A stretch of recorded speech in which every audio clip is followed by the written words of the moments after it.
Hey everybody, welcome back to Jennifer's Garden. So I had to start running the sprinkler because it's like 90 degrees in the shade.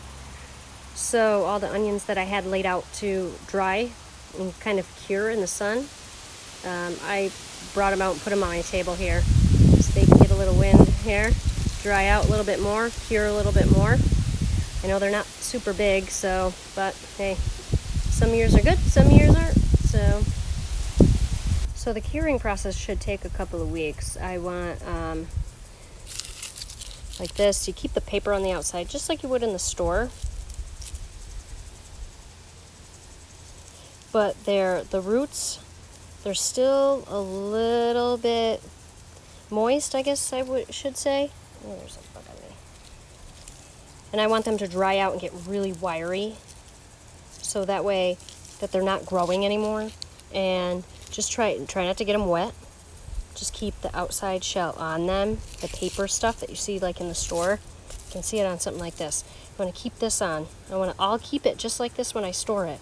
The little bit of dirt on it and everything. I'll brush some of the dirt off, but you want to keep the paper on it because that helps keep it good while you're storing it over the winter. Like I said, they're pretty small. The white ones seem to be bigger than the red ones, but they taste just the same.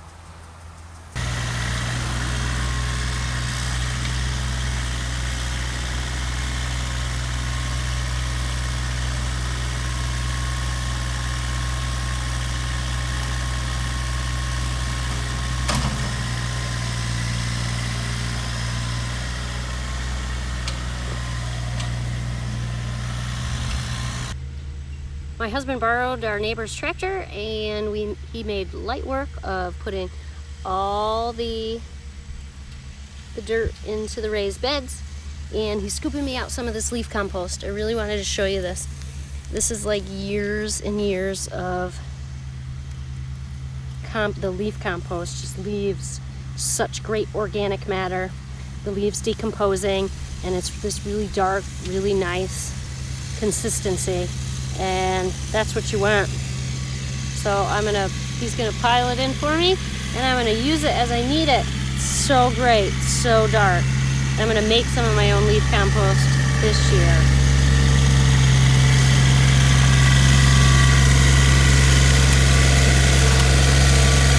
Here comes some more. Oh, so nice, so exciting.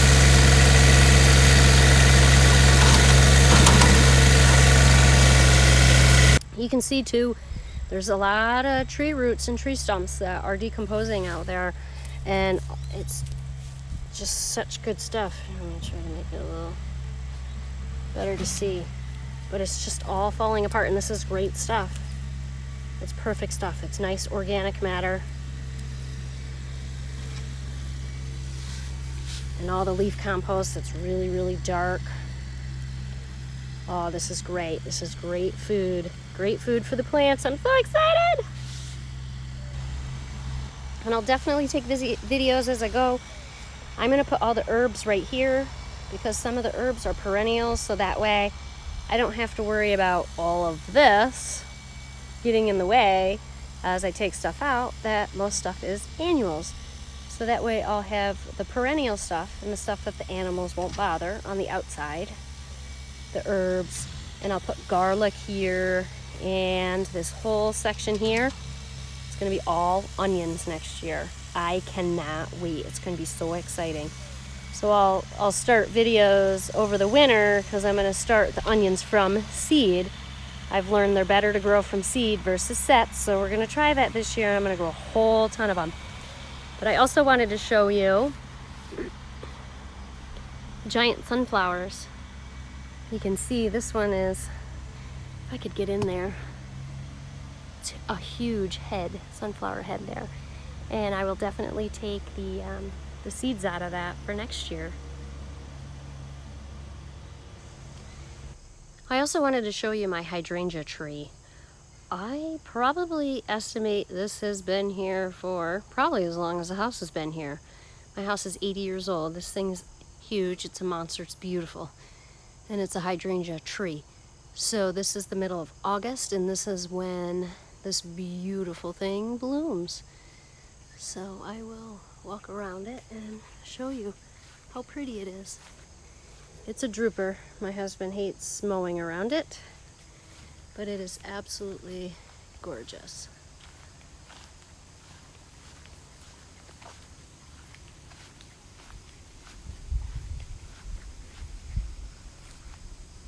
It's so pretty.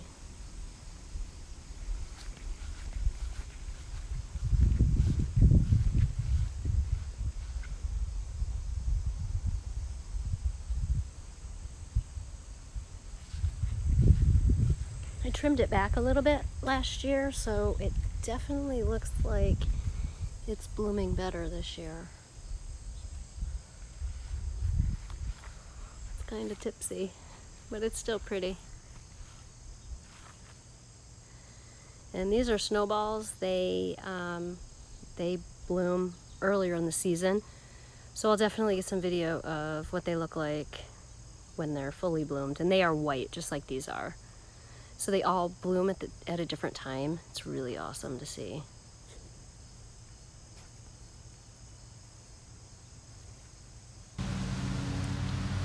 So we're shucking peas here. This is what came off of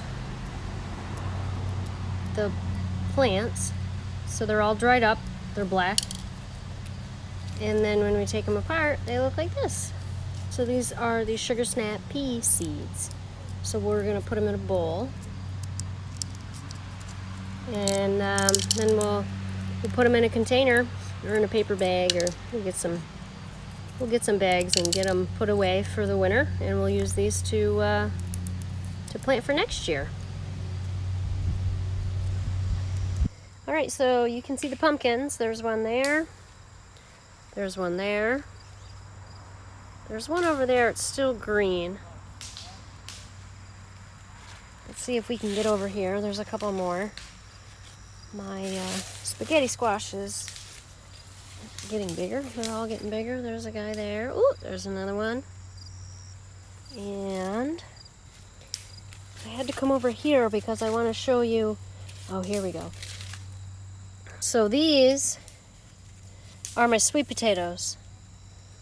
So they are growing all over, but they are flowering.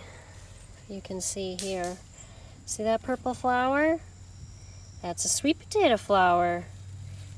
And they follow suit like regular potatoes. When they flower, they're making potatoes. I saw oh, here's another one. There's another one. And they only last like a day. They don't last very long. Here's another one. They die off pretty quick, but that's okay because they are all over the place. I cannot wait to see how many sweet potatoes we get. It's so cool. Thank you, Mrs. Pike, because you're the one that gave me this sweet potato slips, and you're awesome. I need to know how you do it, girl. Oh, there's another pumpkin over there. And, oh, so I wanted to show you too, if I can weave my way over. Oh, look, a random sunflower that grew. I did not grow that here on purpose. Now if I can hop over. I was pulling some carrots, and for when I was canning them yesterday, and I thought I pulled out a weed. But then when I pulled it out, there was a carrot on the bottom. It was this guy. There's a bug on my. Whew. I thought it was a weed. Then I pulled it out, and there was a carrot on the bottom. So I actually have carrots that are going to flower. Look at this. This is a carrot flower. Like, I've never seen it before. We've never up north, this far north. We're too cold. Our growing season is way too short to be able to. They're a biannual, so that they would flower the next year. What a pain. You gotta pull them out and then replant them next year. I don't have time for that. But all of a sudden I see them, so like this is a carrot flower. I can't even. They're growing all over the place. I really wanted to show you guys that because it was so cool. So I have to pay very close attention when I'm pulling these carrots because I don't want to pull one. See this guy?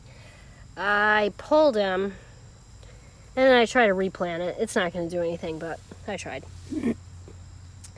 Yeah, so that's growing good. I'm going to let the green beans go so I can get seeds from them. Why not?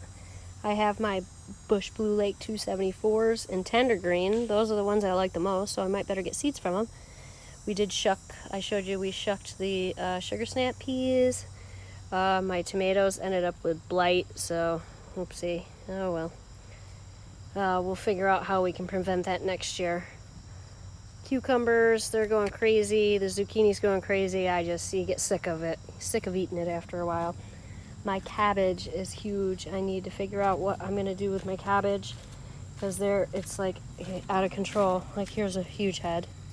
It's like I can't even eat this much cabbage, but I always try to overplant because I never know if something's going to die or not. Like these tomato plants, but I ended up with a lot of tomatoes. There's a Brussels. Oh, and my cauliflower. My cauliflower got sunburnt, so I had to pull it out. So if anybody has any ideas how I can prevent my cauliflower from getting sunburnt, it turns purple. And it just goes to flower or it just dies. So if you have any advice for me, throw a comment down below because I'm at a loss. It happened last year too. I don't know if I should maybe plant it over here where it starts to get shade more. I will probably try that next year. But my cabbage heads are absolutely huge.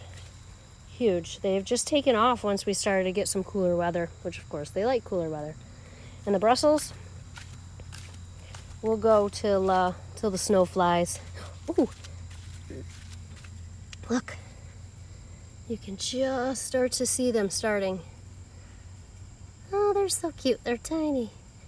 But they'll get real big and they'll grow Brussels, and we'll cut these off about November when the snow starts flying really well. All right. So just wanted to give you a little overview. We're making sauce today, so I'll do that in a separate video so I have a recipe for you. And we'll see you next time. Thank you for growing with me so I can grow with you.